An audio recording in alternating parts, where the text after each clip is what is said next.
करो या मरो, ये स्थिति अब भाजपा और कांग्रेस में आ चुकी है और दोनों तरफ करो और मरो की स्थिति बनी हुई है। आलम यह हो चुका है कि अब अगर एक तरफ से एक तलवार निकल रही है तो दूसरी तरफ से एक साथ 10 तलवारें निकलकर सामने आ जा रही हैं। लगातार जो माहौल है वो तनावपूर्ण होता जा रहा है।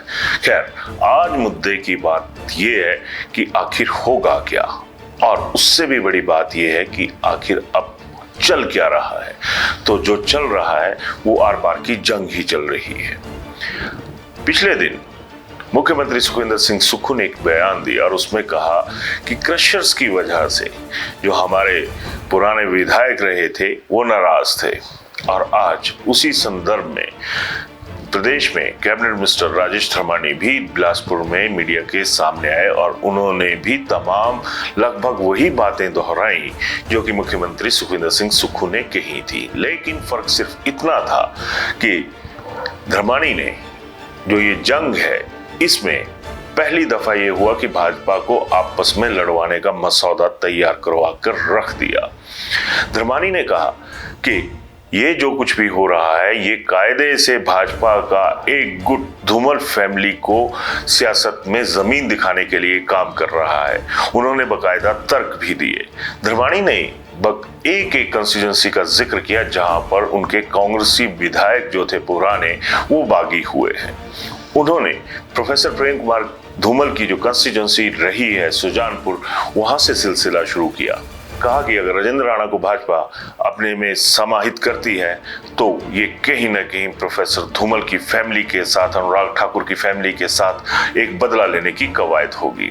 इसी तर्ज पर उन्होंने बाकायदा आपके गगरेट विधानसभा क्षेत्र, कुटलैहड़ विधानसभा क्षेत्र, देहरा, तमाम जगहों के उन्होंने जिक्र कर दिए और ये फिक्र भाजपा में डालने में कोई कमी नहीं रखी कि आने वाले दौर में जो समस्याएं हैं वो कांग्रेस को कम, लेकिन बीजेपी के कद्दावर नेता अनुराग ठाकुर और प्रोफेसर प्रेम कुमार धूमल के लिए ज्यादा बढ़ सकती हैं। जाहिर सी बात है, ये सियासत है, तोप का मुंह मोड़ना है। अगर एक गुट काबू नहीं आ रहा है तो दूसरे गुट को अपने साथ खड़ा कर लिया जाए। कुछ ऐसे तर्क दिए जाएं जिनसे ये साबित हो सके कि बीजेपी में ऐसे हालात बने हुए हैं। हो भी सकता है कि ऐसे हालात बने हो क्योंकि ये सियासत है, इसमें कुछ पता नहीं चलता कहां पर क्या हो रहा है। खैर, आज जिस मुद्दे पर मैं अभी बात करने जा रहा हूं वो है फाइल्स, यानी उसी तरह की फाइल्स जिस तरह से एक दौर में कश्मीर फाइल्स नाम की एक फिल्म आई थी और उस पर ये आरोप लगे थे, इस तरह की बातें चली थी कि ये भाजपा द्वारा राष्ट्रीय स्तर पर कश्मीर मुद्दे को लेकर एक प्रायोजित फिल्म है। बाकायदा इसकी ब्रांडिंग करते हुए भाजपा के कई नेता भी दिखे थे। अब दोबारा की फाइल्स निकलकर सामने आ सकती हैं। इनमें क्रशर फाइल भी अहम है, इनमें दुबई फाइल्स भी शामिल है, इनमें आईएएस लॉबी की फाइल्स भी शामिल है। जाहिर सी बात है कि जब ये सारी चीजें हो रही हैं तो तोड़ तो दूसरा धड़ा भी निकालेगा कि अगर आप हम पर आरोप लगा रहे हैं तो हम दूसरे तरफ से इस तरह की तैयारी रखे हुए हैं कि आप कोई भी वार करो तो हम पलटवार करने में कोई कमी ना रखें। अब जिन फाइल्स का मैंने जिक्र किया उसके बारे में जो खबरें आ रही हैं वो बहुत ही इंटरेस्टिंग, तो क्या कहना है, घातक भी कहा जा सकता है कि उन खबरों पर जिस तरह से फोकस विरोधी धड़ा कर रहा है, सरकार विरोधी धड़ा कर रहा है, उन्हें कम खतरनाक नहीं आंका जा सकता। सबसे पहले आते हैं क्रशर्स फाइल्स पे। अब विरोधी धड़े ने एक नया फंडा अपना लिया है कि अगर सियासत में डंडा घुमाना है तो उसे अब ऐसे तरीके से घुमाया जाए कि केंद्र सरकार भी मजबूर हो जाए उस पर कवायद करने के लिए। केंद्र सरकार का जिक्र इसलिए किया क्योंकि अब जो 6 कांग्रेस के विधायक निष्कासित हो चुके हैं उनके लिए भी स्थिति वैसी है जैसे मैंने पहले कही, यानी करो या मरो। इन 6 बागियों ने बाकायदा छाती ठोक कर वोट जो है वो हर्ष महाजन को दिया और उसके नतीजे भी सामने आ गए। और अब इन्हीं पर ये आरोप लग रहे हैं, चाहे वो भाजपा के पुराने रहे हैं, किसी कांग्रेस के जो मौजूदा पूर्व विधायक हो चुके हैं, उनके लिए ये एक ऐसी घड़ी बन गई है जिसमें हर पल जो कांटा खिसक रहा है वो खतरे की घंटी बजाता चला जा रहा है कि आखिर होगा क्या। अब इस होने में मैंने क्रशर्स फाइल्स का जिक्र किया, उसमें अगर सरकार कुछ विधायकों के क्रशर्स की बात कर रही है तो वहां से भी ये आवाज निकलकर सामने आ रही है कि हम भी हमीरपुर से लेकर बकाया प्रदेश के हिस्सों में जो भी क्रशर्स का काम है उनके ऊपर हम भी अपनी फाइल्स को लेकर सामने आएंगे।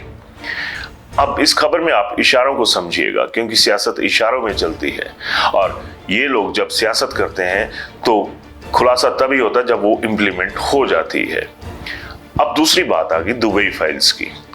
अब इन लोगों का भी ये कहना है कि जिस तरह से औद्योगिक विस्तार और औद्योगिक व्यवस्था को मजबूत करने के लिए दुबई के दौरे हुए, वहां पर हुआ तो क्या हुआ, उसके भी तमाम जो दावे किए जा रहे हैं उसमें ये कहा जा रहा है कि हमारे पास वो तमाम तथ्य जिसमें ये साबित हो जाएगा कि जो दुबई के दौरे थे वो बहुत हद तक प्रदेश की बजाय अपने हित में थे।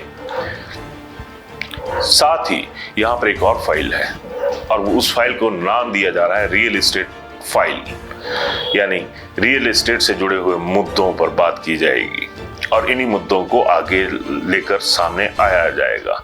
इन मुद्दों में रियल एस्टेट का जो इन्वेस्टमेंट होती है, ये सारी चीजें होती हैं, उनको भी कहीं ना कहीं विदेशों से जोड़ा जा रहा है।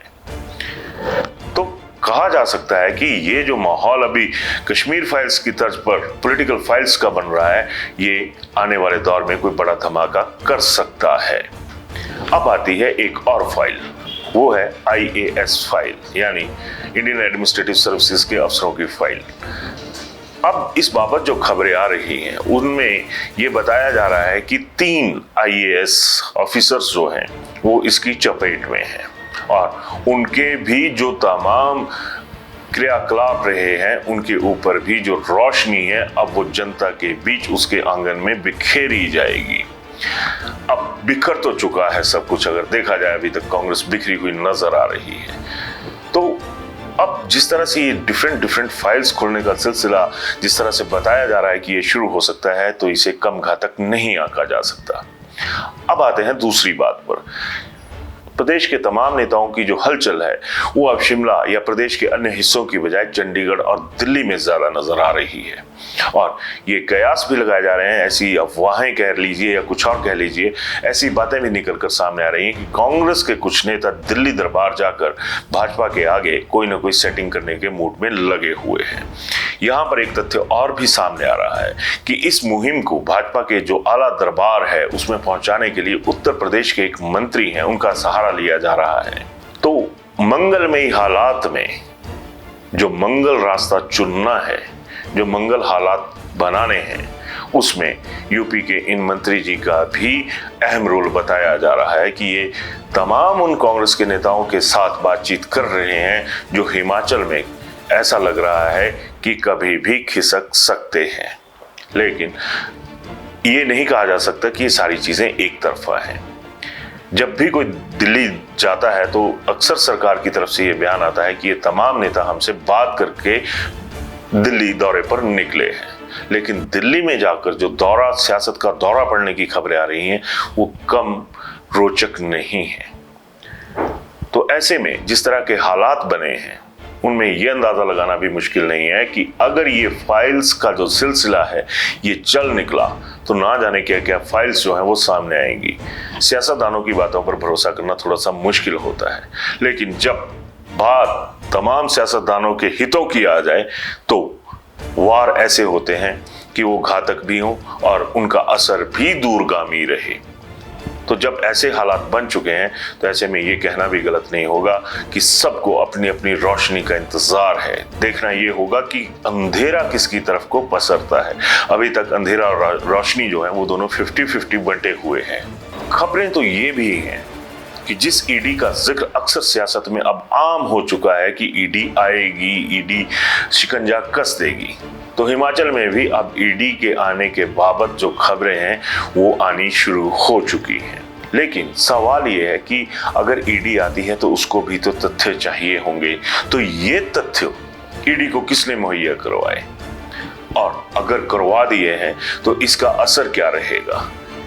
ईडी की ही बात जब चली है तो ईडी के जो बताया जा रहा है कि एनफोर्समेंट डायरेक्टरेट के पास जो अभी तक जानकारी दी गई है, हालांकि इसे अपुष्ट सूचना ही कहा जा सकता है, लेकिन वो सूचना भी कांग्रेस का जो बागी प्रोडक्शन हाउस है या कांग्रेस में जो वो लोग जो अभी तक दोनों तरफ एक तरह से तालमेल बिठाए हुए हैं, वो भी कोई ना कोई इनपुट जो है वो मुहैया करवा रहे हैं।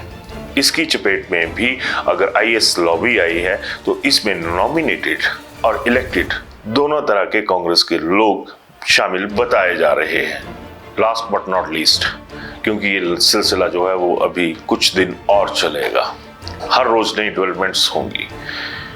पर जिस तरह से कांग्रेस के बागियों ने अब फाइल्स बनाने और आगे देने का सिलसिला शुरू किया है, वो कम रोचक नहीं है। आस्थाएं निष्ठाएं जब बदलती हैं तो बहुत कुछ साथ में चलता है, और सियासत एक ऐसी शय है जिसमें कुछ भी नहीं रुकता, उसमें सब कुछ चलता है, चाहे वो अच्छा हो या बुरा हो। यहाँ भी अब सब कुछ चल रहा है। तो इस माहौल पर आपकी क्या राय है, जरूर अपनी राय दीजिएगा। धन्यवाद। शिमला होटल, घर के बाहर घर जैसा अपनापन। अपने वेकेशंस को सुनहरी यादों में पिरोएं शिमला होटल के साथ। राजसी वैभव और राजस्थानी आव भगत, जो देगी आपको एक रॉयल फील। हिमाचल वासियों के लिए जयपुर में ठहरने का अपना hotel, Shimla hotel. Heritage above 1, हवा महल रोड, चांदी की टकसाल, जयपुर।